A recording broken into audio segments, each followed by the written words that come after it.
Situasi berbeza yang dihadapi oleh manusia dalam kehidupan mereka, seperti masa senang dan susah, bukanlah sesuatu yang baru dan telah pun dialami oleh generasi demi generasi manusia, sejak awal zaman. Bab 3 Ali Imran, ayat 137. Situasi yang sama seperti Anda telah berlalu sebelum Anda. Oleh itu, seseorang yang menghadapi situasi tertentu tidak boleh percaya bahawa mereka mengalami sesuatu yang luar biasa dan oleh itu tidak adil kerana ramai orang menghadapi isu yang sama atau serupa sebelum mereka. Mengingati fakta ini akan mendorong seseorang untuk mengamalkan kesabaran dalam masa kesukaran.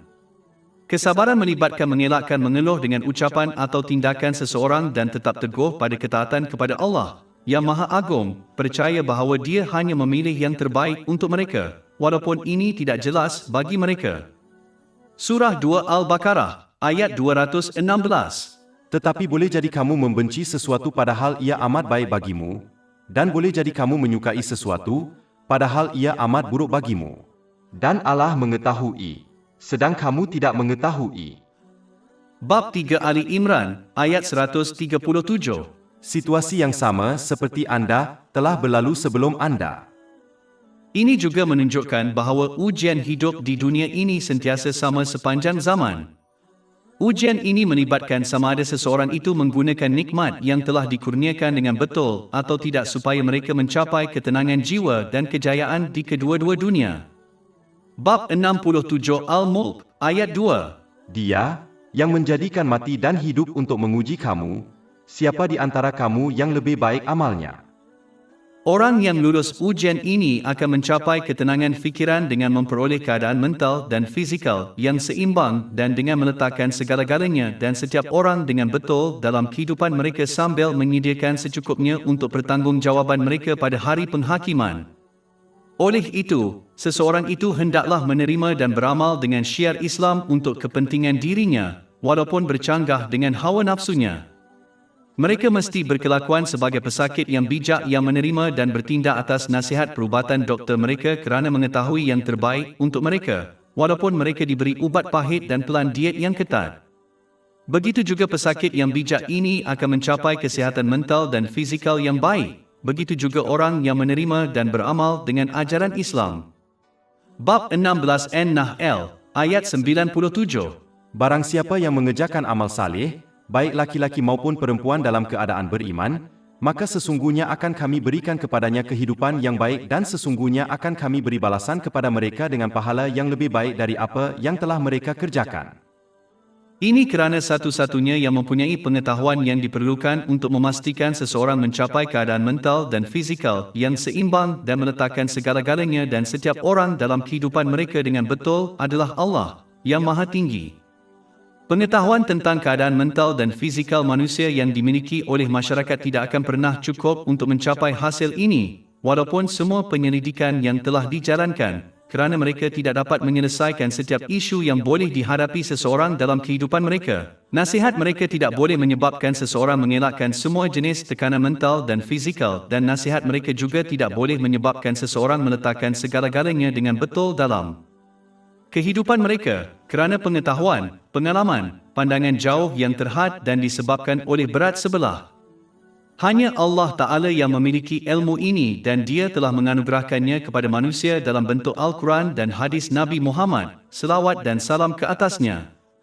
Kebenaran ini jelas apabila seseorang memerhatikan mereka yang menggunakan nikmat yang telah dikurniakan mengikut ajaran Islam dan mereka yang tidak. Bab 3 Ali Imran, ayat 137. Maka berjalanlah ke seluruh bumi dan perhatikanlah bagaimana kesudahan orang-orang yang mendustakan itu. Walaupun, dalam kebanyakan kes, pesakit tidak memahami sains di sebalik ubat-ubatan yang diberikan kepada mereka dan oleh itu secara membuta tuli mempercayai doktor mereka, Allah Ta'ala mengajak manusia untuk merenungkan ajaran Islam supaya mereka dapat menghayati kesan positifnya terhadap kehidupan mereka. Dia tidak mengharapkan orang ramai mempercayai ajaran Islam secara membuta tuli dan sebaliknya Dia mahu mereka mengenali kebenarannya daripada bukti-bukti yang jelas. Tetapi ini memerlukan seseorang itu mengamalkan pemikiran yang tidak berat sebelah dan terbuka apabila mendekati ajaran Islam. Bab 12 Yusuf, ayat 108. Katakanlah, inilah jalanku. Aku mengajak kepada Allah dengan hujah, aku dan orang-orang yang mengikutiku. Di samping itu, kerana Allah, yang Maha Tinggi, sahaja yang mengawal hati rohani manusia, tempat tinggal ketenangan fikiran, Dia sahaja yang menentukan siapa yang memperolehnya dan siapa yang tidak. Bab 53 An-Najm, ayat 43. Dan sesungguhnya dialah yang menjadikan seseorang tertawa dan menangis. Dan jelaslah bahawa Allah Ta'ala hanya akan memberikan ketenangan jiwa kepada mereka yang menggunakan nikmat yang telah dikurniakannya dengan betul. Bab 3 Ali Imran, ayat 137. Maka berjalanlah ke seluruh bumi, dan perhatikanlah bagaimana kesudahan orang-orang yang mendustakan itu. Ini juga menunjukkan kepentingan untuk mengelakkan sikap mementingkan diri sendiri di mana seseorang hanya memikirkan tentang kehidupan mereka sendiri dan terutamanya masalah mereka sendiri. Orang yang berkelakuan seperti ini akan gagal menggunakan pelajaran yang terdapat dalam sejarah umum, sejarah pribadi mereka sendiri dan keadaan orang di sekeliling mereka. Belajar daripada perkara-perkara ini adalah salah satu cara yang paling berkuasa seseorang boleh memperbaiki tingkah laku mereka dan mengelakkan sejarah berulang supaya mereka mencapai ketenangan fikiran. Sebagai contoh, orang yang memerhatikan orang kaya dan terkenal menyalahgunakan nikmat yang telah diberikan kepada mereka dan bagaimana akibatnya mereka ditimpa tekanan, gangguan mental, ketagihan bahan dan kecenderungan untuk membunuh diri, walaupun mereka menikmati kemewahan dunia ini, akan mengajar pemerhati untuk tidak mengikut jejak mereka dengan menyalahgunakan nikmat yang telah diberikan dan mereka akan yakin bahawa kedamaian dalam fikiran tidak dapat diyakini. Atau apabila seseorang memerhatikan orang yang sakit, ia harus menggalakkan mereka untuk menunjukkan rasa syukur atas kesihatan mereka yang baik dan menggunakannya dengan betul sebelum mereka kehilangannya juga. Oleh itu, Islam menggalakkan umat Islam untuk menjadi orang yang memerhati dan bukannya orang yang sibuk dengan urusan mereka sendiri sehingga mereka tidak mempedulikan perkara lain. Bab 3 Ali Imran, ayat 137. Maka berjalanlah ke seluruh bumi, dan perhatikanlah bagaimana kesudahan orang-orang yang mendustakan itu. Orang yang mengamalkan sikap pemerhatian di mana mereka mengambil pelajaran dari sejarah dan dari orang-orang di sekeliling mereka akan memahami bahawa satu-satunya cara untuk mendapatkan ketenangan fikiran dan kejayaan di kedua-dua dunia adalah dengan menggunakan nikmat yang telah dianugerahkan dengan betul seperti yang digariskan dalam ajaran Islam. Bab 3 Ali Imran, ayat 138. Al-Quran, ini adalah keterangan yang nyata bagi manusia dan petunjuk serta petunjuk bagi mereka yang bertakwa. Tidak seperti kebanyakan agama dan cara hidup lain, Islam adalah agama dan cara hidup untuk semua orang tanpa terkecuali. Ini menunjukkan kepentingan persamaan dalam Islam. Islam menilai kedudukan manusia berdasarkan satu kriteria, seberapa ikhlas mereka taat kepada Allah Ta'ala. Ini melibatkan penggunaan berkat yang telah diberikan kepada mereka dengan cara yang diredainya seperti yang digariskan dalam Al-Quran dan tradisi Nabi Muhammad, selawat dan salam ke atas baginda. Surah 49 Al-Hujurat, ayat 13. Sesungguhnya orang yang paling mulia di antara kamu di sisi Allah ialah orang yang paling bertakwa di antara kamu.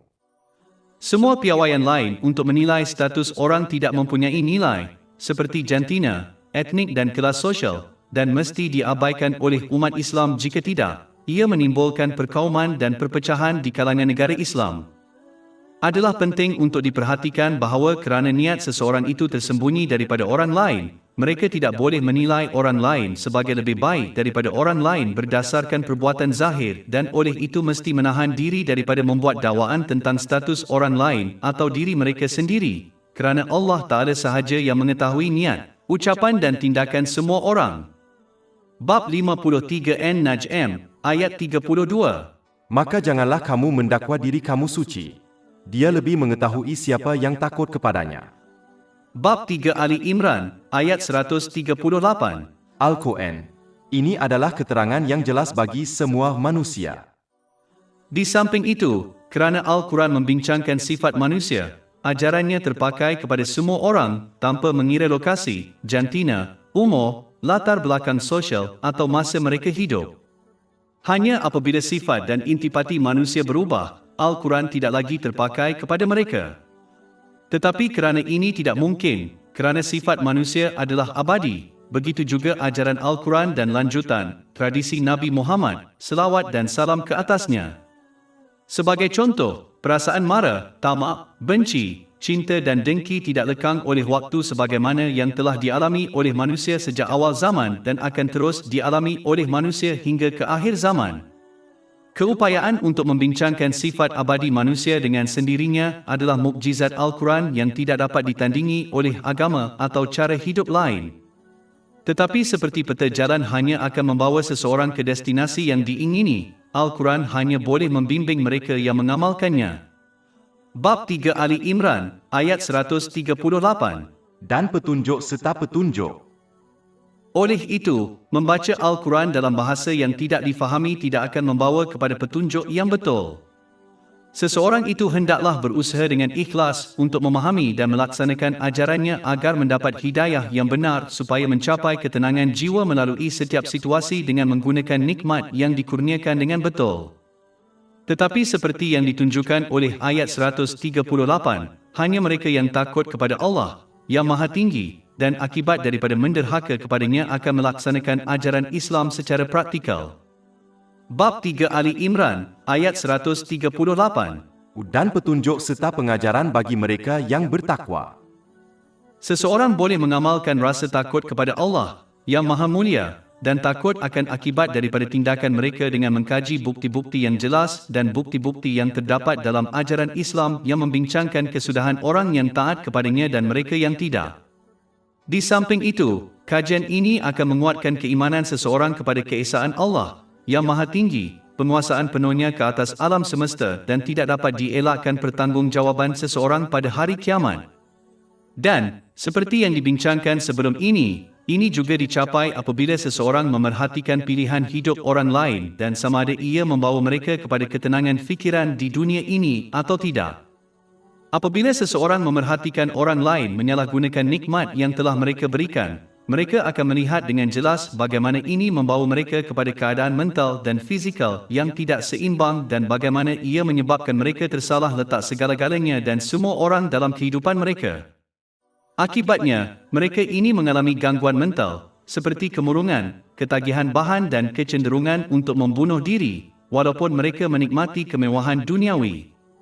Sedangkan, apabila seseorang memerhatikan orang-orang yang menggunakan nikmat yang telah diberikan dengan betul, mereka akan melihat bagaimana ia membawa mereka kepada keadaan mental dan fizikal yang seimbang dan menyebabkan mereka meletakkan segala-galanya dan setiap orang dengan betul dalam kehidupan sambil menyediakan secukupnya untuk pertanggungjawaban mereka pada hari penghakiman. Tetapi orang yang gagal untuk menguatkan kesedaran mereka kepada Allah Ta'ala dan menghadapi akibat dari perbuatan mereka tidak akan melaksanakan ajaran Islam dan sebaliknya mereka akan menyalahgunakan nikmat yang telah diberikan, walaupun mereka secara lisan mengaku beriman kepada Allah Ta'ala. Akibatnya, mereka tidak akan memperoleh ketenangan jiwa dan tidak akan mendapat kelebihan di dunia terhadap musuh-musuh Islam. Bab 3 Ali Imran, ayat 139. Maka janganlah kamu bersikap lemah dan janganlah kamu bersedih hati. Dan kamulah orang yang paling tinggi derajatnya jika kamu orang-orang yang beriman. Syarat untuk memperoleh keunggulan dan kejayaan dalam kedua-dua dunia ialah mengamalkan kepercayaan yang benar. Seperti yang dibincangkan sebelum ini melibatkan penggunaan berkat yang telah dianugerahkan dengan betul seperti yang digariskan dalam Al-Quran dan tradisi Nabi Muhammad, selawat dan salam ke atasnya, dan oleh itu jauh melampaui secara lisan mendakwa beriman kepada Islam. Jika umat Islam tidak mempunyai kelebihan hari ini, bermakna mereka bukan orang yang beriman. Oleh itu, setiap Muslim mesti menilai sama ada mereka menyokong deklarasi lisan mereka terhadap Islam dengan tindakan, dan jika perlu, betulkan tingkah laku mereka jika mereka inginkan ketenangan fikiran dan keunggulan di kedua-dua dunia. Allah Ta'ala kemudian menghibur dan meyakinkan para sahabat, semoga Allah meridai mereka, setelah mereka kalah dalam perang Uhud. Bab 3 Ali Imran, ayat 139-140. Maka janganlah kamu bersikap lemah dan janganlah kamu bersedih hati. Dan kamu akan menjadi orang yang lebih mulia, jika kamu benar-benar orang yang beriman. Jika kamu disentuh oleh luka, sesungguhnya telah disentuh kaum yang berlawanan luka yang serupa dengannya. Apabila perang Uhud bermula, para sahabat, semoga Allah meridai mereka, dengan cepat mengalahkan tentera bukan Islam yang menyebabkan mereka berundur. Tetapi beberapa pemanah Nabi Muhammad, selawat dan salam ke atasnya, diperintahkan untuk tinggal di atas gunung kecil, Jabal Al-Rumah, yang terletak di hadapan Gunung Uhud, tanpa mengira hasil pertempuran, percaya bahawa pertempuran telah berakhir dan perintah itu tidak berlaku lagi. Apabila mereka turun ke Jabal Al-Rumah untuk mengutip harta rampasan perang ini mendedahkan bahagian belakang tentera Islam. Tentera bukan Islam kemudiannya berhimpun dan menyerang orang Islam dari kedua belah pihak. Ini membawa kepada syahidnya ramai sahabat, semoga Allah meredai mereka. Ini telah dibincangkan dalam Imam Ibn Kathir, The Life of the Prophet, Jilid 3, halaman 29-30. Seperti yang ditunjukkan oleh ayat-ayat utama yang dibincangkan dan peristiwa-peristiwa di Perang Uhud, kepercayaan sebenar kepada Allah, yang Maha Tinggi, memerlukan seseorang untuk tetap teguh pada ketaatannya pada setiap masa. Ini melibatkan penggunaan nikmat yang telah dikurniakan dengan betul seperti yang digariskan dalam ajaran Islam. Sebarang penyimpangan daripada ini akan menghalang seseorang daripada mencapai ketenangan fikiran dan keunggulan. Allah Subhanahu wa Ta'ala telah menghiburkan para sahabat, semoga Allah meridai mereka, setelah mereka kehilangan yang nyata dalam Perang Uhud, dengan mengingatkan mereka tentang bagaimana Dia memberi mereka kemenangan di Perang Badar, ketika mereka tetap teguh dalam ketaatan kepadanya. Ini menunjukkan betapa pentingnya untuk sentiasa mengingati nikmat-nikmat Allah yang tidak terhitung banyaknya, yang dimiliki oleh seseorang, terutama ketika dalam kesusahan. Ini adalah cara terbaik untuk kekal bersabar, kerana ia menggalakkan seseorang untuk memerhatikan keadaan mereka dengan cara yang positif. Bermakna, seseorang harus memerhatikan nikmat dunia yang tidak terkira banyaknya yang masih mereka miliki daripada menumpukan perhatian kepada nikmat dunia yang telah hilang. Ini akan mendorong mereka untuk mengamalkan kesabaran dan kesyukuran. Syukur dalam niat seseorang hanya melibatkan tindakan untuk mendapatkan keredaan Allah Ta'ala. Bersyukur dalam ucapan seseorang melibatkan bercakap apa yang baik atau berdiam diri. Dan kesyukuran dalam tindakan seseorang melibatkan penggunaan nikmat yang telah dianugerahkan dengan cara yang diredai Allah, yang Maha Tinggi, seperti yang digariskan dalam Al-Quran dan tradisi Nabi Muhammad, selawat dan salam ke atasnya. Di samping itu, kesabaran melibatkan mengelakkan mengeluh dengan ucapan atau tindakan seseorang dan tetap teguh pada ketaatan kepada Allah, yang Maha Agung, percaya bahawa Dia hanya memilih yang terbaik untuk mereka, walaupun ini tidak jelas bagi mereka. Surah 2 Al-Baqarah, ayat 216. Tetapi boleh jadi kamu membenci sesuatu padahal ia amat baik bagimu, dan boleh jadi kamu menyukai sesuatu, padahal ia amat buruk bagimu. Dan Allah mengetahui, sedang kamu tidak mengetahui. Oleh itu, orang yang bertindak dengan cara yang betul dalam setiap keadaan akan mendapat sokongan dan rahmat Allah yang berterusan, yang seterusnya membawa kepada ketenangan fikiran di kedua-dua dunia. Ini telah dinasihatkan dalam hadis yang terdapat dalam Sahih Muslim, nombor 7500. Allah Ta'ala kemudiannya menyatakan satu realiti penting yang merupakan sebahagian daripada ujian hidup di dunia ini. Bab 3 Ali Imran, ayat 140. Dan pada hari-hari ini kami silih berganti di antara manusia, supaya Allah menerangkan orang-orang yang beriman. Satu aspek ujian kehidupan di dunia ini ialah sama ada seseorang itu merealisasikan pengakuan iman secara lisan dalam kedua-dua masa senang dan susah. Di waktu senang hendaklah bersyukur dan ketika susah hendaklah bersabar. Mereka yang tetap teguh pada ketaatan kepada Allah, yang Maha Tinggi, dalam situasi yang berbeza telah membuktikan keimanan mereka kepada Allah, yang Maha Tinggi.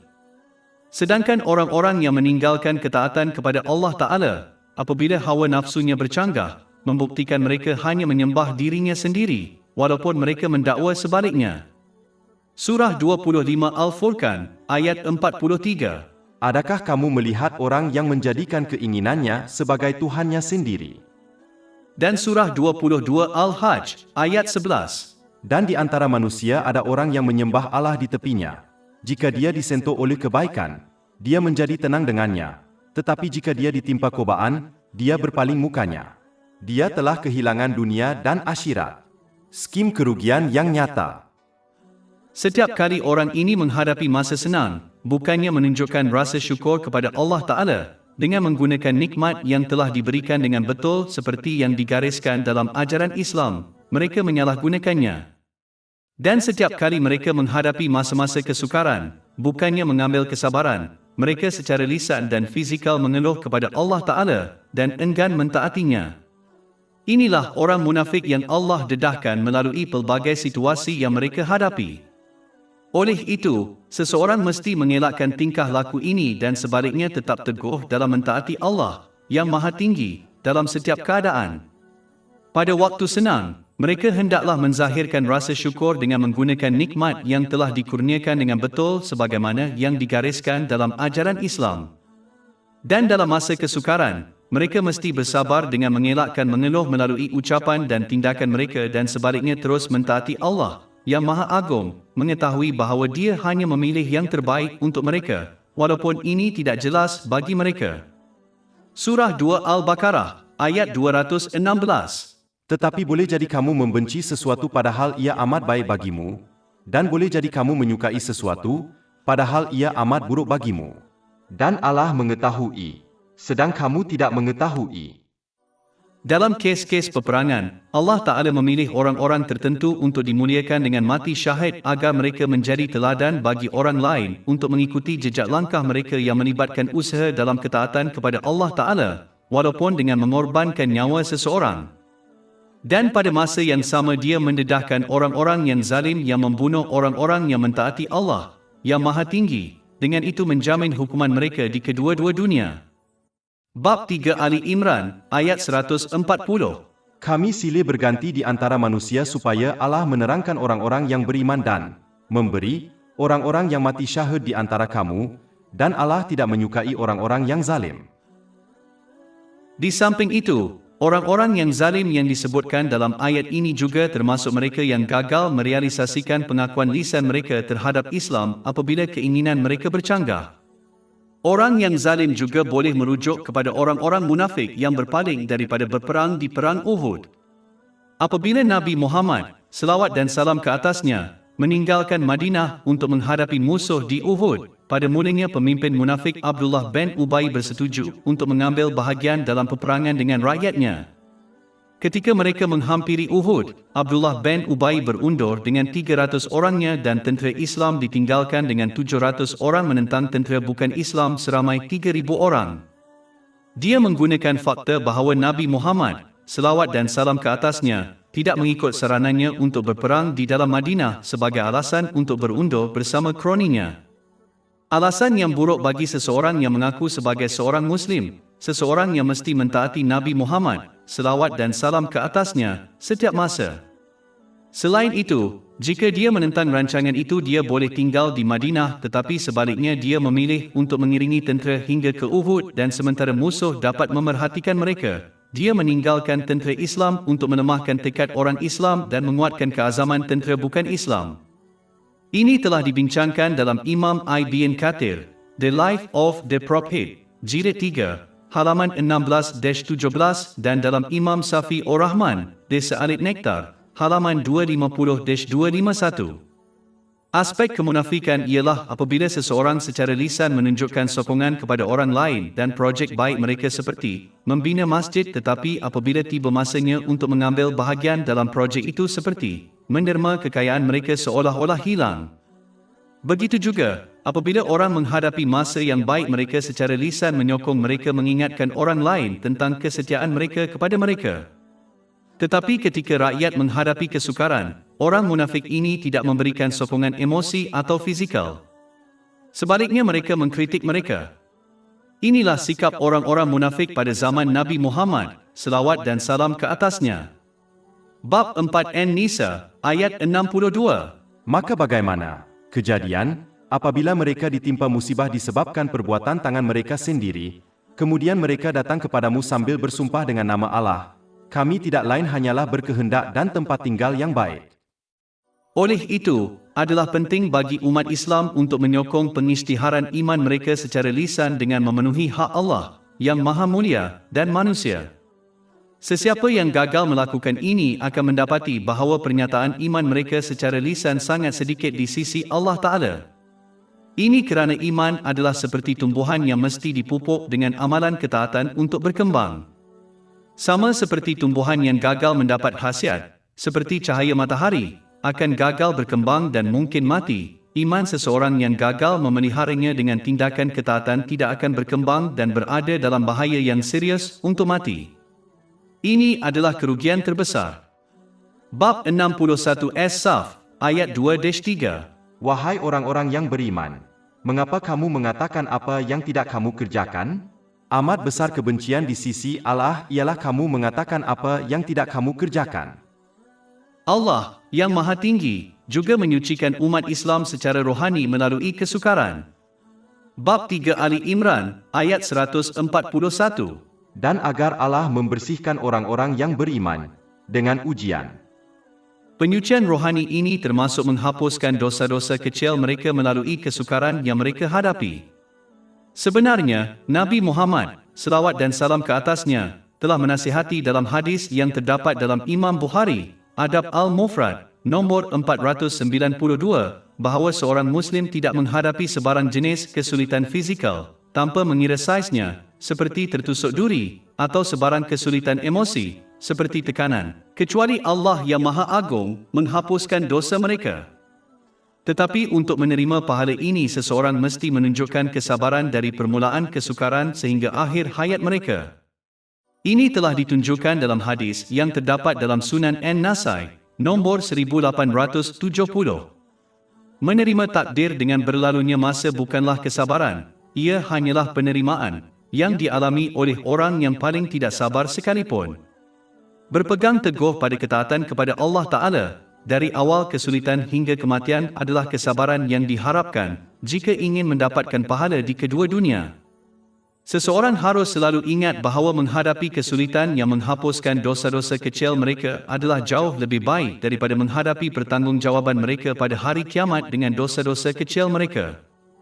Jika seseorang menambahkan taubat yang ikhlas pada kesulitannya, maka ia akan menghapus dosa-dosa kecil dan besarnya. Taubat yang ikhlas melibatkan perasaan bersalah, memohon ampun kepada Allah yang Maha Agung dan sesiapa sahaja yang telah dizalimi, selagi ini tidak akan membawa kepada masalah lagi. Seseorang mesti berjanji dengan ikhlas untuk mengelak daripada melakukan dosa yang sama atau serupa lagi dan menebus sebarang hak yang telah dilanggar terhadap Allah yang Maha Mulia dan manusia. Bab 3 Ali Imran, ayat 141. Dan supaya Allah membersihkan orang-orang yang beriman dengan ujian dan membinasakan orang-orang kafir. Tetapi seperti yang ditunjukkan oleh ayat ini, orang yang gagal untuk memerhatikan hikmah ini di sebalik menghadapi kesulitan akan berkelakuan seperti orang yang tidak percaya pahala untuk menghadapi kesulitan dan akibatnya mereka akan menunjukkan ketidaksabaran dengan menderhaka kepada Allah Ta'ala. Ketidaksabaran mereka akan mendorong mereka untuk menyalahgunakan nikmat yang telah dikurniakan dan akibatnya, ia akan menghalang mereka daripada memperoleh keadaan mental dan fizikal yang seimbang. Ia akan menyebabkan mereka tersalah letak segala-galanya dan setiap orang dalam kehidupan mereka dan menghalang mereka daripada membuat persediaan secukupnya untuk pertanggungjawaban mereka pada hari kiamat. Oleh itu, ketidaksabaran mereka akan membawa mereka kepada tekanan, kesukaran dan masalah dalam kedua-dua dunia. Allah Ta'ala mengingatkan umat Islam bahawa untuk mendapatkan syurga memerlukan ketaatan dan perjuangan yang tulen. Bab 3 Ali Imran, ayat 142. Ataukah kamu mengira bahawa kamu akan masuk syurga, sedangkan Allah belum nyata orang-orang yang berperang di jalannya di antara kamu dan belum nyata orang-orang yang sabar? Sama seperti seseorang tidak dapat mencapai kejayaan duniawi, seperti menjadi seorang doktor, begitu juga seseorang itu tidak dapat memperoleh ketenangan jiwa di dunia atau syurga di akhirat tanpa perjuangan dan pengorbanan yang tulen. Perjuangan dan pengorbanan ini melibatkan mengawal hawa nafsu agar mereka tetap teguh di atas ketaatan kepada Allah yang Maha Tinggi, dengan menggunakan nikmat yang telah dikurniakan dengan betul sebagaimana yang digariskan dalam ajaran Islam. Oleh itu, seseorang akan memperoleh ketenangan fikiran dan kejayaan di kedua-dua dunia mengikut usaha mereka. Jika mereka mengabdikan sedikit usaha untuk mentaati Allah, mereka tidak sepatutnya mengharapkan balasan yang banyak. Bab 47 Muhammad, ayat 7. Hai orang-orang yang beriman, jika kamu mendukung Allah, niscaya Dia akan menolongmu dan meneguhkan kedudukanmu. Bab 3 Ali Imran, ayat 140-142. Sekiranya kamu ditimpa suatu luka, maka sesungguhnya telah mengenai orang-orang yang berlawanan dengan luka yang serupa dengannya. Dan pada hari-hari ini dalam keadaan yang berbeza-beza kami berganti-ganti di antara manusia, supaya Allah menerangkan orang-orang yang beriman dan mengambil bagi dirinya orang-orang yang mati syahid di antara kamu. Dan Allah tidak menyukai orang-orang yang zalim. Dan supaya Allah mensucikan orang-orang yang beriman dan membinasakan orang-orang yang beriman, sedangkan kamu akan masuk syurga. Allah belum nyata orang-orang yang berperang di jalannya di antara kamu, dan belum nyata orang-orang yang sabar. Semasa Perang Uhud, apabila beberapa pemanah Islam turun dari kedudukan mereka walaupun mereka diperintahkan untuk tidak melakukannya, ia mendedahkan bahagian belakang tentera Islam. Tentera bukan Islam kemudiannya berhimpun dan menyerang orang Islam dari kedua belah pihak. Ini membawa kepada kesyahidan ramai sahabat, semoga Allah meridai mereka, dan mayat mereka dicacatkan oleh orang bukan Islam. Ini telah dibincangkan dalam Imam Ibn Kathir, The Life of the Prophet, Jilid 3, halaman 29-30. Jelaslah bahawa punca utama umat Islam mengalami kerugian yang begitu banyak adalah kerana salah sangka para pemanah. Mereka secara tidak sengaja menderhaka kepada Nabi Muhammad, selawat dan salam ke atas baginda, kerana mereka percaya perang telah berakhir dan perintahnya tidak lagi digunakan. Peristiwa ini menunjukkan bahawa selagi seorang Muslim ikhlas mentaati Nabi Muhammad, selawat dan salam ke atas baginda, mereka akan diberikan kejayaan, tetapi jika mereka mengingkarinya, sokongan ini akan ditarik balik. Bab 4 An-Nisa, ayat 80. Barang siapa yang mentaati Rasul, maka sesungguhnya ia telah mentaati Allah. Dan bab 3 Ali Imran, ayat 31. Katakanlah jika kamu mencintai Allah, ikutilah aku. Niscaya Allah mengasihi kamu dan mengampuni dosa-dosa kamu. Dan Allah Maha Pengampun lagi Maha Penyayang. Dan surah 24 An-Nur, ayat 63. Janganlah kamu jadikan panggilan Rasul di antara kamu sebagai panggilan sebagian kamu kepada sebagian yang lain. Sesungguhnya Allah mengetahui orang-orang yang sesat di antara kamu, yang disembunyikan oleh sebagian yang lain. Maka hendaklah orang-orang yang menyelisihi perintahnya, supaya mereka tidak ditimpa musibah atau ditimpa azab yang pedih. Di samping itu, adalah kebiasaan bagi nabi-nabi, kadang-kadang memperolehi kuasa atas musuh-musuh mereka dan kadang-kadang musuh-musuh mereka mendapat kemenangan, walaupun kemenangan muktamad sentiasa memihak kepada nabi-nabi, sebab keadaan yang silih berganti ini adalah untuk memisahkan orang-orang mukmin yang benar dari orang-orang munafik dan orang-orang oportunis, yang sentiasa menyertai kumpulan yang berjaya untuk meraih keuntungan duniawi. Jika para Nabi selalu menang, maka orang-orang munafik dan oportunis akan menjadi tidak terhapuskan dari orang-orang mukmin yang ikhlas. Jika para Nabi selalu hilang, maka ini akan menghalangi misi mereka. Satu lagi sebab kemenangan dan kekalahan silih berganti ini adalah untuk mengajar orang-orang beriman bagaimana untuk mengamalkan kesabaran dan kesyukuran. Jika mereka kalah sepanjang masa, maka mereka mungkin akan bersabar tetapi akan mendapati sukar untuk bersyukur. Jika mereka menang sepanjang masa, maka mereka mungkin menerima terima kasih tetapi akan berjuang untuk mengamalkan kesabaran sebenar. Situasi yang silih berganti membolehkan mereka mengamalkan kesabaran dan kesyukuran, dua bahagian yang penting untuk memperoleh kejayaan dalam kedua-dua dunia. Syukur dalam niat seseorang hanya melibatkan tindakan untuk mendapatkan keredaan Allah Ta'ala. Bersyukur dalam ucapan seseorang melibatkan bercakap apa yang baik atau berdiam diri. Dan kesyukuran dalam tindakan seseorang melibatkan penggunaan nikmat yang telah dianugerahkan dengan cara yang diredai Allah, yang Maha Tinggi, seperti yang digariskan dalam Al-Quran dan tradisi Nabi Muhammad, selawat dan salam ke atasnya. Di samping itu, kesabaran melibatkan mengelakkan mengeluh dengan ucapan atau tindakan seseorang dan tetap teguh pada ketaatan kepada Allah, yang Maha Agung, percaya bahawa Dia hanya memilih yang terbaik untuk mereka, walaupun ini tidak jelas bagi mereka.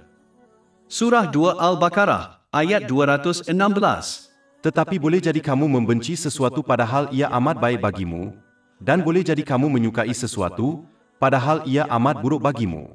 Dan Allah mengetahui, sedang kamu tidak mengetahui. Bab 3 Ali Imran, ayat 143. Dan sesungguhnya kamu telah mengharapkan kematian, iaitu mati syahid sebelum kamu menemuinya. Dan kamu telah melihatnya sebelum kamu semasa kamu melihatnya. Apabila tentera non-Muslim sampai dekat Uhud, Nabi Muhammad, selawat dan salam ke atasnya, bermimpi yang menyarankan agar tentera Islam tinggal di Madinah dan menghadapi musuh di dalam kota. Pemimpin orang munafik, Abdullah bin Ubay, bersetuju dengan rancangan ini kerana dia tidak mahu berhadapan dengan tentera.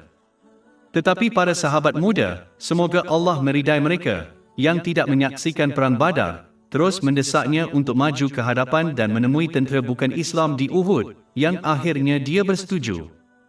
Selepas Nabi Muhammad, selawat dan salam ke atas baginda, mengenakan baju perangnya, para sahabat muda, semoga Allah meridai mereka, menyedari kesilapan mereka dan menasihati Nabi Muhammad, selawat dan salam ke atas baginda, untuk kembali kepada cadangan awalnya untuk menghadapi tentera bukan Islam di Madinah. Tetapi Nabi Muhammad, selawat dan salam ke atasnya, menjawab bahawa tidak patut bagi seorang Nabi untuk menanggalkan baju perangnya tanpa menghadapi musuh-musuh Allah Ta'ala. Ini telah dibincangkan dalam Imam Ibn Kathir, The Life of the Prophet, jilid 3, halaman 14. Ayat utama memberi amaran terhadap keinginan untuk kesulitan kerana cinta untuk mendapatkan ganjaran yang tidak terkira banyaknya yang berkaitan dengannya, kerana seseorang mungkin tidak tetap teguh apabila mereka menghadapi kesukaran.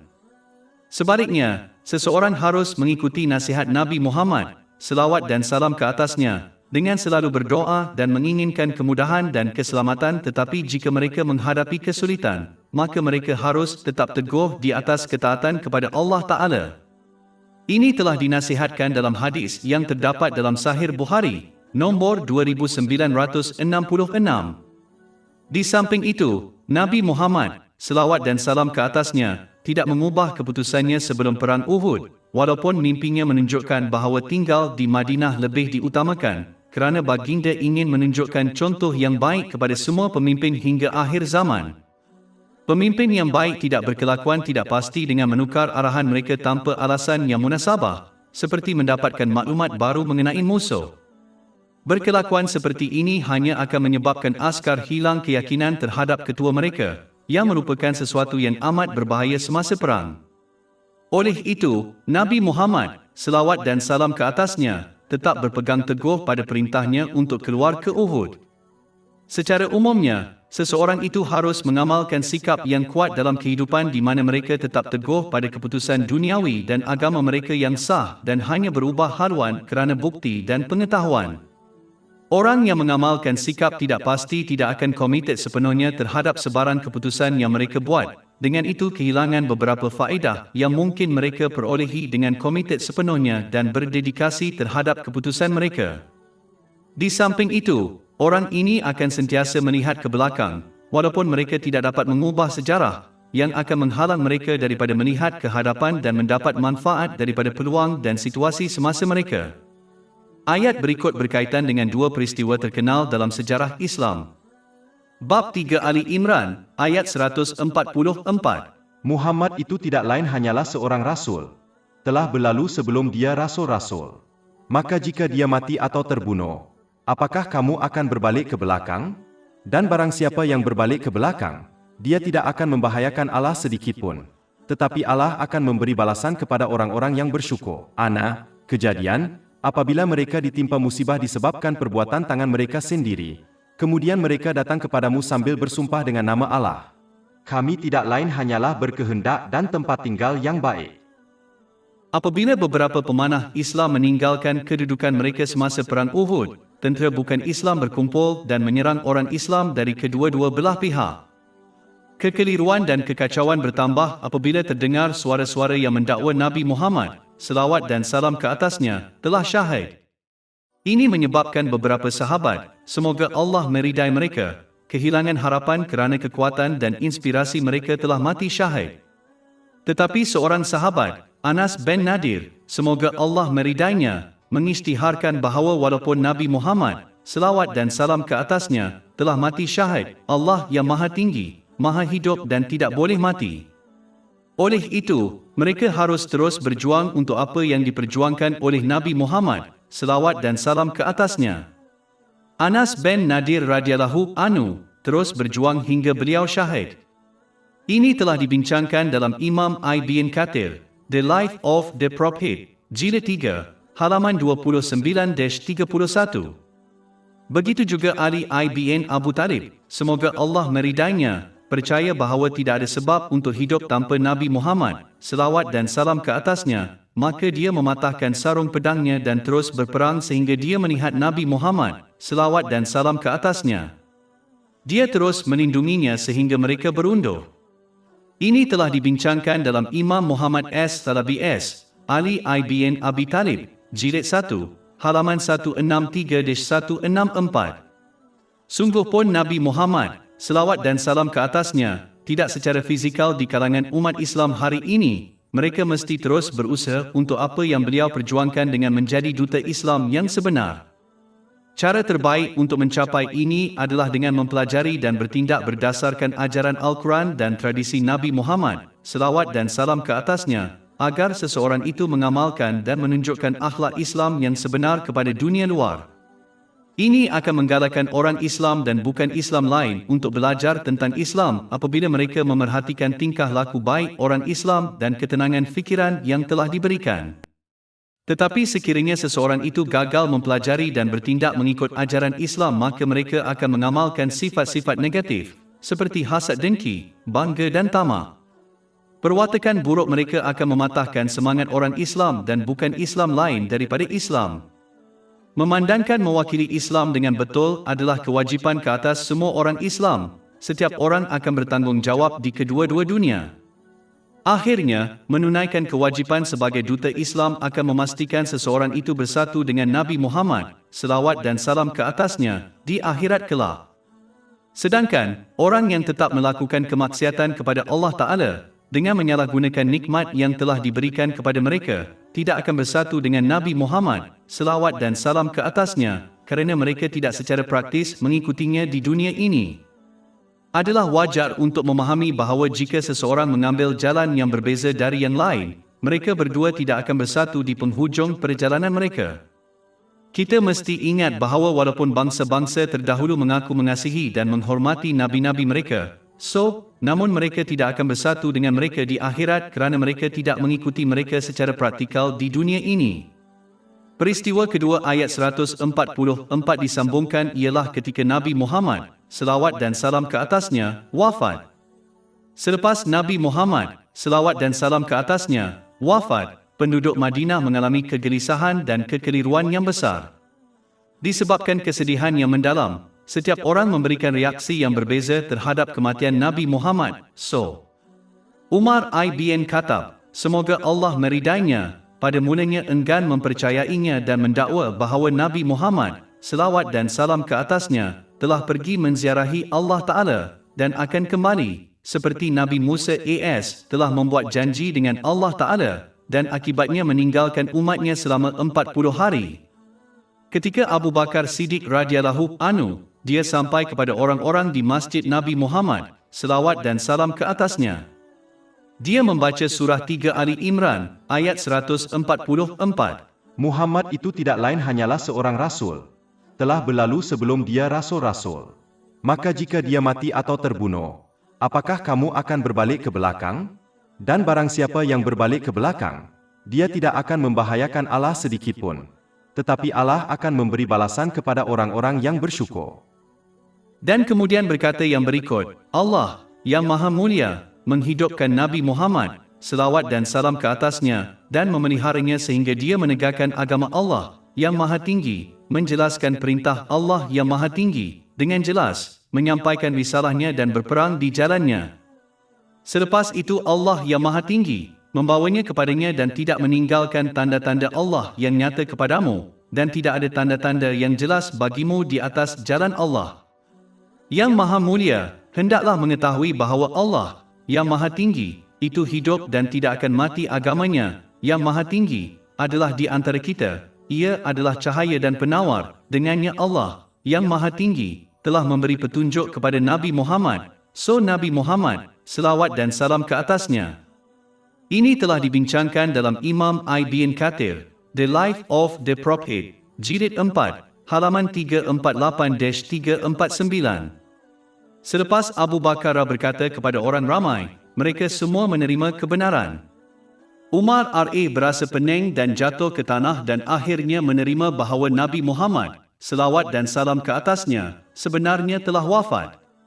Ini telah dibincangkan dalam Imam Ibn Kathir, The Life of the Prophet, Jilid 4, halaman 348-349 dan dalam Imam Muhammad S. Salabi, Umar Ibn Al-Khattab, His Life and Times, Jilid 1, halaman 139-141.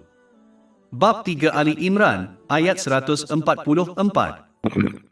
Dan barang siapa yang berbalik ke belakang, maka ia tidak akan membahayakan Allah sedikitpun, tetapi Allah akan memberi balasan kepada orang-orang yang bersyukur. Abu Bakar menjelaskan ayat 144 dengan mengingatkan orang ramai bahawa pengisytiharan mereka untuk mentaati Allah dengan ikhlas adalah berterusan dan hanya berakhir dengan kematian mereka sendiri. Seorang Muslim mesti sentiasa ingat bahawa dengan menerima dan merealisasikan keimanan mereka dalam Islam, mereka hanya melakukan kebaikan kepada diri mereka sendiri. Mereka tidak melakukan Allah, yang Maha Tinggi, suatu nikmat, kerana statusnya yang tidak terhingga tidak berubah tanpa mengira sama ada orang menerima atau menolaknya. Seorang Muslim hanya menguntungkan dirinya sendiri kerana menerima dan mengamalkan ajaran Islam membawa mereka kepada ketenangan jiwa. Ini dicapai dengan menggunakan nikmat yang telah dianugerahkan dengan betul seperti yang digariskan dalam ajaran Islam. Ini membawa kepada keadaan mental dan fizikal yang seimbang dan menyebabkan mereka meletakkan segala-galanya dan setiap orang dengan betul dalam kehidupan mereka sambil membuat persediaan secukupnya untuk pertanggungjawaban mereka pada hari penghakiman. Seperti yang ditunjukkan oleh ayat 144, ini adalah bagaimana seseorang menunjukkan rasa syukur kepada Allah yang Maha Tinggi dan melaluinya mendapat ketenangan fikiran di kedua-dua dunia. Bab 16 An-Nahl, ayat 97. Barang siapa yang mengerjakan amal saleh, baik laki-laki maupun perempuan dalam keadaan beriman, maka sesungguhnya akan kami berikan kepadanya kehidupan yang baik dan sesungguhnya akan kami beri balasan kepada mereka dengan pahala yang lebih baik dari apa yang telah mereka kerjakan. Dan bab 3 Ali Imran, ayat 144. Dan barang siapa yang berbalik ke belakang, maka ia tidak akan membahayakan Allah sedikitpun, tetapi Allah akan memberi balasan kepada orang-orang yang bersyukur. Manakala, orang yang gagal menerima atau merealisasikan keimanannya terhadap Islam akan menyalahgunakan nikmat yang telah dikurniakan.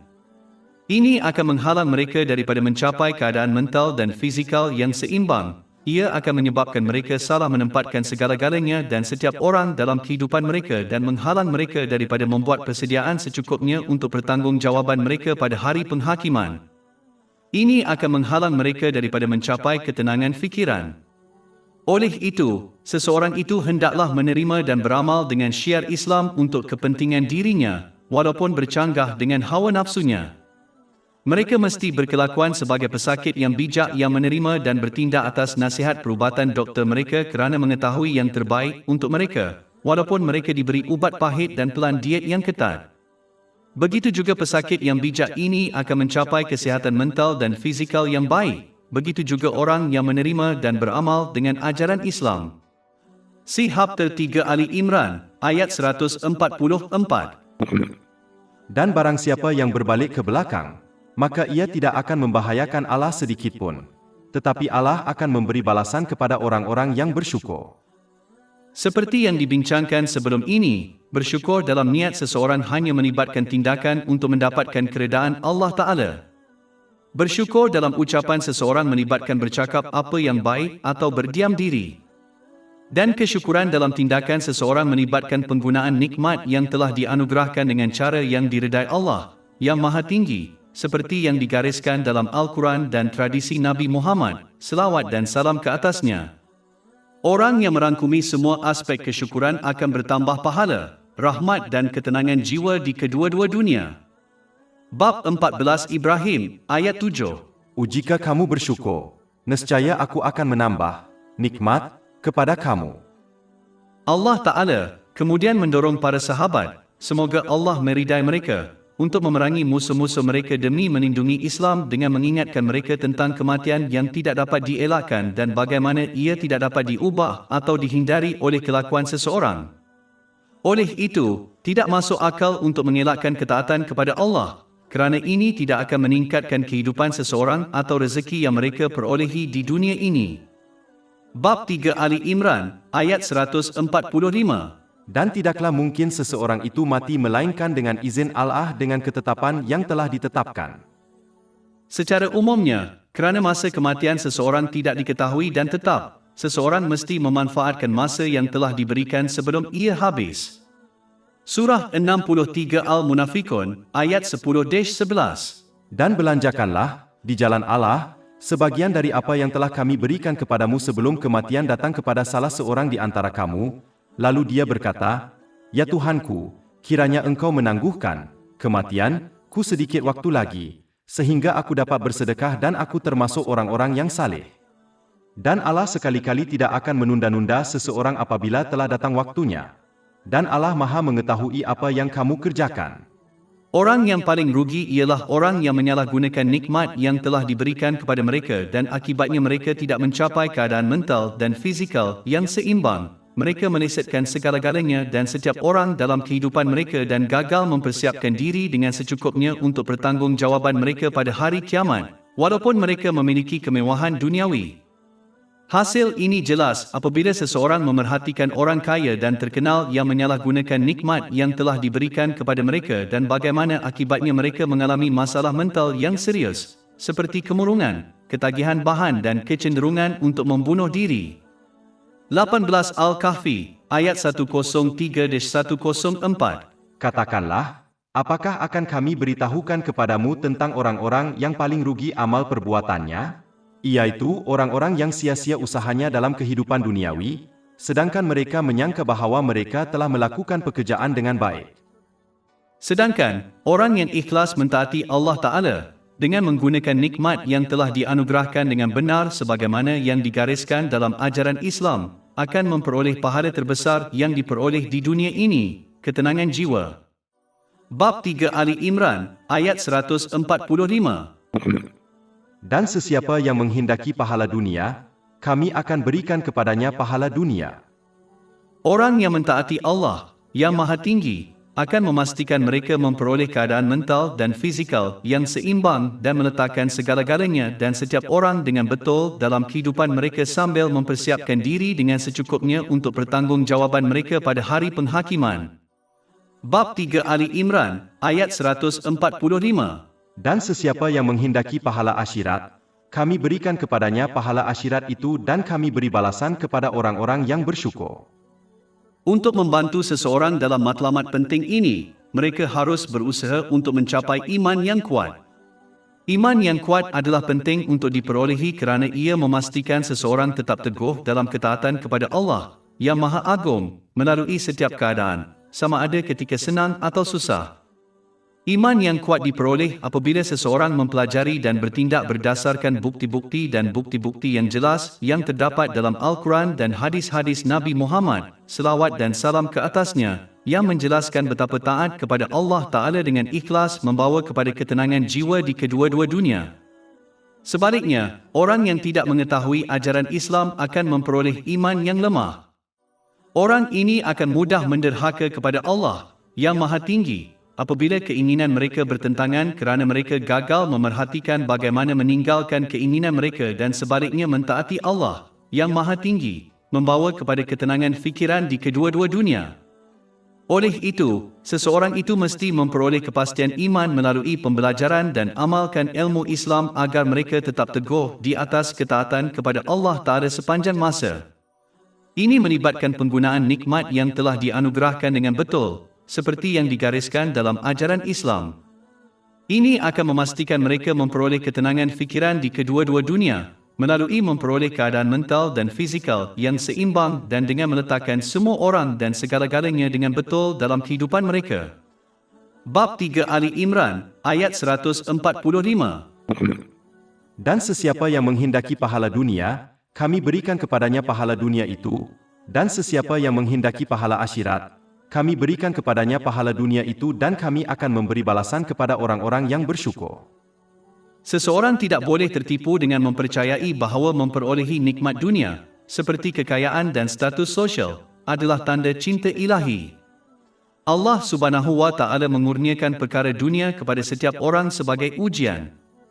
Bab 67 Al-Mulk, ayat 2. Dia yang menjadikan mati dan hidup untuk menguji kamu, siapa di antara kamu yang lebih baik amalnya?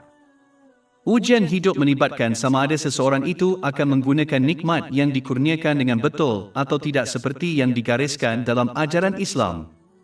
Seperti yang telah dibincangkan sebelum ini, orang yang menyalahgunakan nikmat yang telah dikurniakan boleh memperolehi harta duniawi, seperti harta, tetapi mereka tidak akan memperoleh sesuatu yang berguna daripada usahanya, seperti rahmat dan ketenangan jiwa.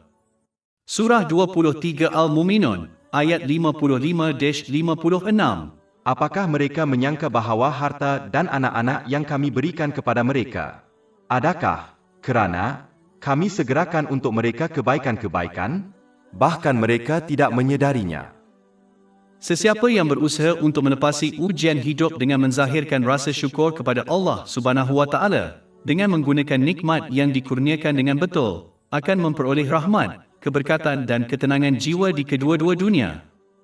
Bab 3 Ali Imran, ayat 145. Dan sesiapa yang menghendaki pahala dunia, kami berikan kepadanya pahala dunia itu, dan sesiapa yang menghendaki pahala akhirat, kami berikan kepadanya pahala dunia itu dan kami akan memberi balasan kepada orang-orang yang bersyukur.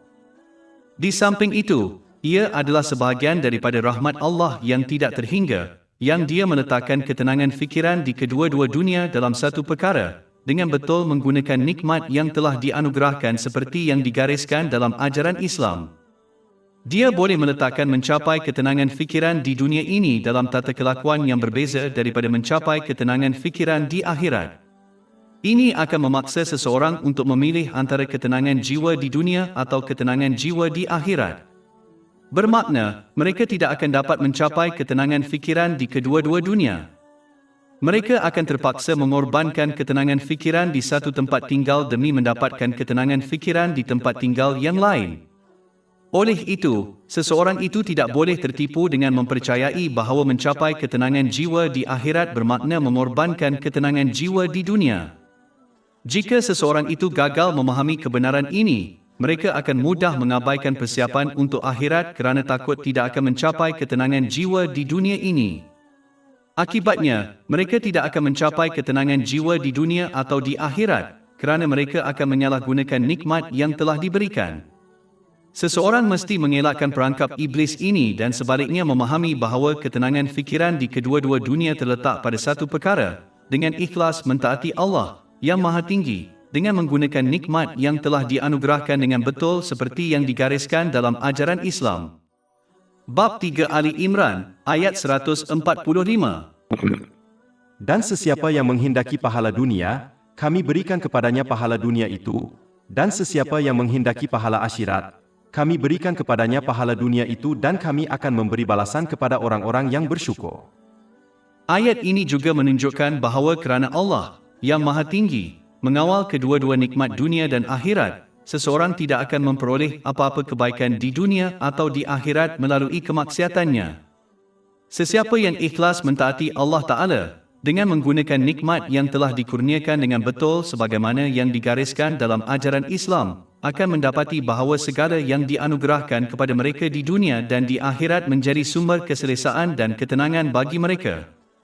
Sedangkan, orang yang menderhaka kepada Allah Ta'ala dengan menyalahgunakan nikmat yang telah diberikannya kepada mereka akan mendapati segala yang mereka miliki menjadi sumber tekanan, kesusahan dan kesusahan bagi mereka di dunia. Kedua-dua keputusan ini tidak dapat dielakkan kerana Allah, yang Maha Tinggi, sahaja yang mengawal semua perkara di kedua-dua dunia, termasuk hati rohani manusia, tempat tinggal ketenangan fikiran. Bab 53 An-Najm, ayat 43. Dan sesungguhnya dialah yang menjadikan seseorang tertawa dan menangis. Allah Ta'ala kembali menghiburkan dan meyakinkan para sahabat, semoga Allah meridai mereka, setelah mereka kalah dalam perang Uhud. Bab 3 Ali Imran, ayat 146. Dan berapa banyak seorang nabi yang berperang dan bersamanya berperang dengan banyak alim ulama. Tetapi mereka tidak pernah kehilangan keyakinan terhadap apa yang menimpa mereka di jalan Allah. Dan tidak pula mereka lemah dan tidak menyerah, dan Allah menyukai orang-orang yang sabar. Seperti yang telah dibincangkan sebelum ini, tanda keimanan yang sebenar kepada Allah Ta'ala adalah apabila seseorang itu tetap teguh dalam ketaatannya dalam semua keadaan, sama ada ketika senang atau susah. Malahan, masa-masa kesukaran diwajibkan untuk membezakan orang-orang yang ikhlas mentaati Allah Ta'ala dengan orang-orang yang tidak, sebagai taat kepada Allah Ta'ala ketika senang, selalunya tidak sesukar mentaatinya ketika susah. Bab 29 Al-Ankabut, ayat 2-3. Apakah manusia itu mengira bahawa mereka dibiarkan saja, mengatakan, kami telah beriman, sedang mereka tidak diuji? Tetapi sesungguhnya kami telah menguji orang-orang yang sebelum mereka. Dan sesungguhnya Allah nyatakan orang-orang yang benar. Dan sesungguhnya Dia nyatakan orang-orang yang berdusta. Oleh itu, seseorang mesti tetap teguh pada ketaatan kepada Allah yang Maha Tinggi pada setiap masa kerana mengetahui bahawa Dia akan memberi mereka sokongan dan kelegaan pada akhirnya. Bab 65 At-Talaq, ayat 2. Dan sesiapa yang bertakwa kepada Allah, nescaya Dia akan mengadakan baginya jalan keluar. Tetapi penting untuk diperhatikan bahawa bantuan ilahi ini tidak mengikut keinginan manusia. Ia sentiasa mengikut pengetahuan dan kebijaksanaan Allah yang tidak terhingga. Oleh itu, pertolongan ilahi ini berlaku mengikut masa yang terbaik untuk manusia dan dengan cara yang terbaik untuk mereka, walaupun ini tidak jelas bagi mereka. Surah 2 Al-Baqarah, ayat 216. Tetapi boleh jadi kamu membenci sesuatu padahal ia amat baik bagimu, dan boleh jadi kamu menyukai sesuatu padahal ia amat buruk bagimu. Dan Allah mengetahui, sedang kamu tidak mengetahui. Oleh itu, seseorang mesti tetap teguh pada ketaatan kepada Allah yang Maha Tinggi pada setiap masa, mengetahui bahawa mereka akan diberikan ketenangan fikiran dan kejayaan di kedua-dua dunia, satu cara atau yang lain, dan sama ada ini jelas bagi mereka atau tidak. Bab 16 An-Nahl, ayat 97. Barang siapa yang mengerjakan amal saleh, baik laki-laki maupun perempuan dalam keadaan beriman, maka sesungguhnya akan kami berikan kepadanya kehidupan yang baik dan sesungguhnya akan kami beri balasan kepada mereka dengan pahala yang lebih baik dari apa yang telah mereka kerjakan. Dan bab 3 Ali Imran, ayat 146. Dan berapa banyak seorang nabi yang berperang dan bersamanya berperang dengan banyak alim ulama. Tetapi mereka tidak pernah kehilangan keyakinan terhadap apa yang menimpa mereka di jalan Allah.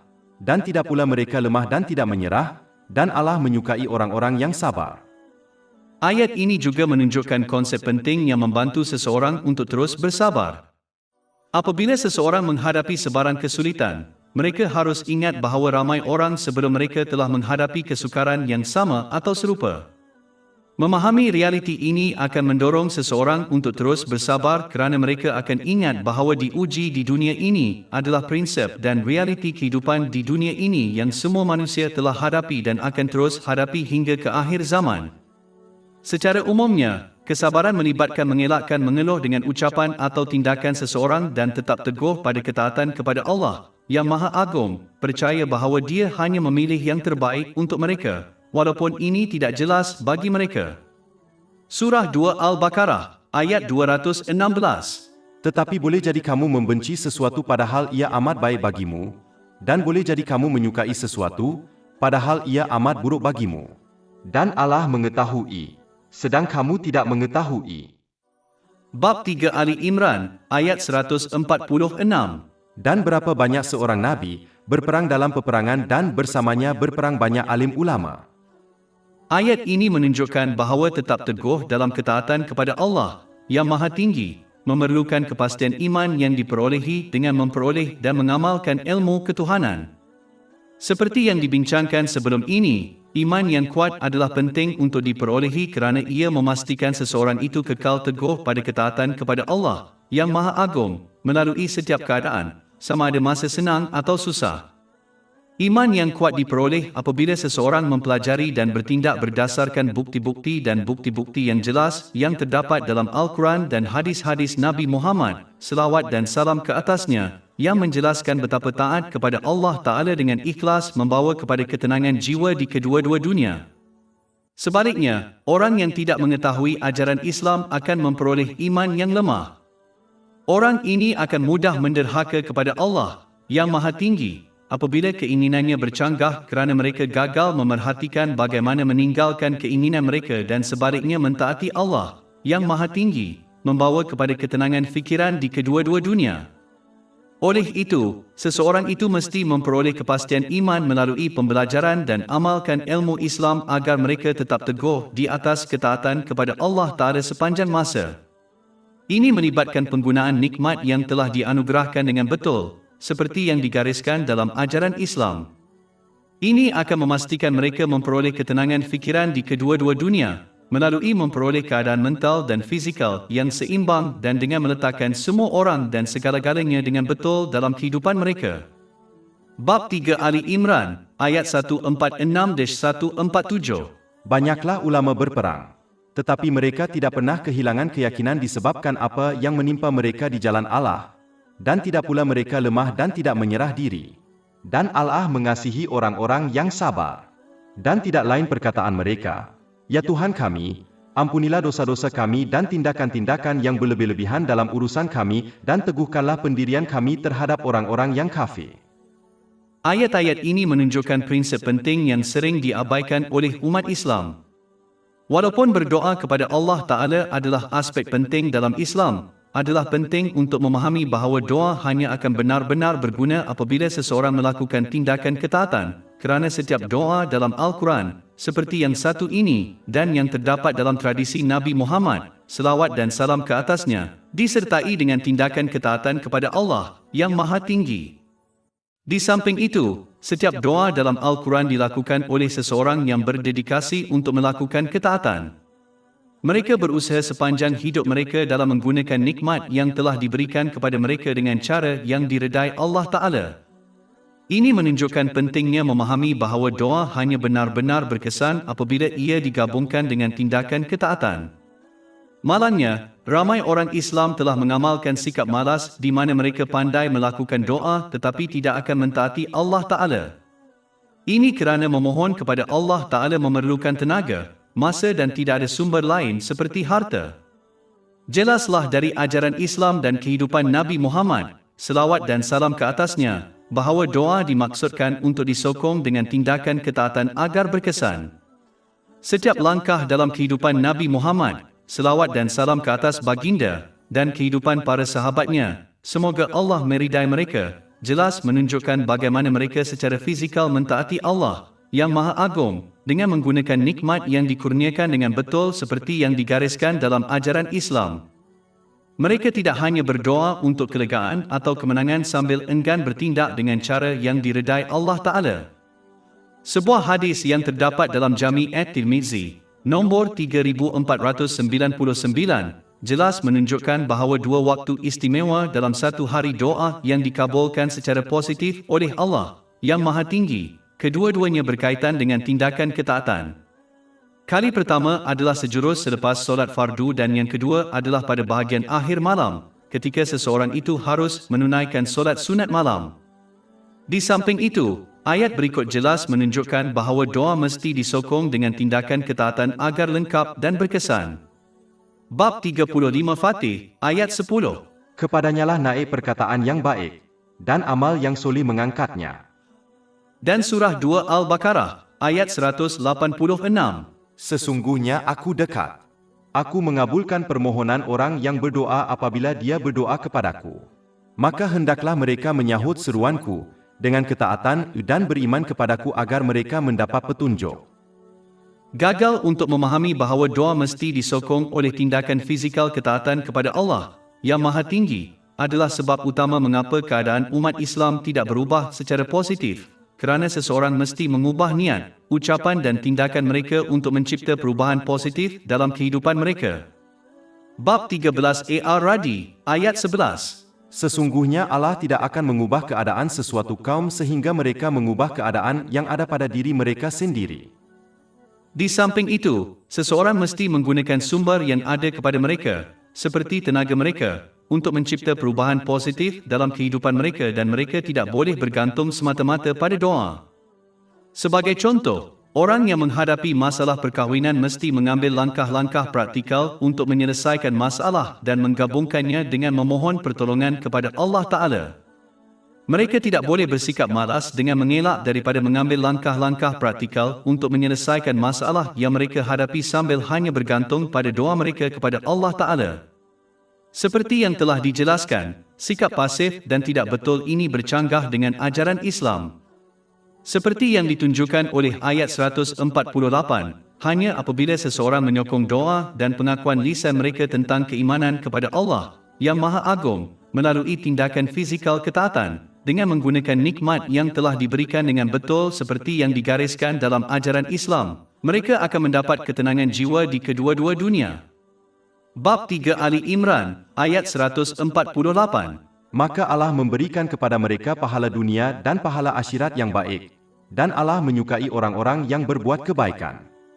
Seperti yang ditunjukkan oleh ayat ini, pahala di dunia ini hanya baik apabila seseorang menggunakan pahala ini, seperti harta, dengan cara yang betul seperti yang digariskan dalam ajaran Islam. Orang yang menyalahgunakannya tidak akan mendapat manfaat daripadanya di dunia atau di akhirat kerana ia akan menjadi sumber tekanan bagi mereka di kedua-dua dunia. Sedangkan pahala di akhirat sentiasa baik, kerana nikmat akhirat tidak boleh disalahgunakan oleh seseorang.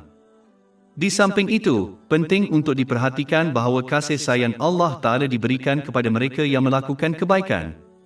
Kebaikan ini memerlukan ketaatan yang praktikal kepada Allah, yang Maha Tinggi, dengan menggunakan nikmat yang telah dianugerahkan dengan betul seperti yang digariskan dalam ajaran Islam dan oleh itu melampaui pengisytiharan lisan iman kepada Allah, yang Maha Tinggi. Akhir sekali, kerana kebaikan yang disebutkan dalam ayat ini tidak terhad, seseorang tidak mempunyai alasan untuk tidak melakukan kebaikan, kerana ia tidak ditentukan oleh berapa banyak nikmat dunia yang mereka miliki tetapi ia ditentukan oleh bagaimana nikmat ini digunakan. Oleh itu, setiap orang boleh mendapatkan cinta Allah Ta'ala dengan melakukan kebaikan, tidak kira berapa banyak atau sedikit nikmat dunia yang mereka miliki, dengan menggunakannya dengan betul seperti yang digariskan dalam ajaran Islam. Bab 3 Ali Imran, ayat 148. Dan Allah menyukai orang-orang yang berbuat kebaikan.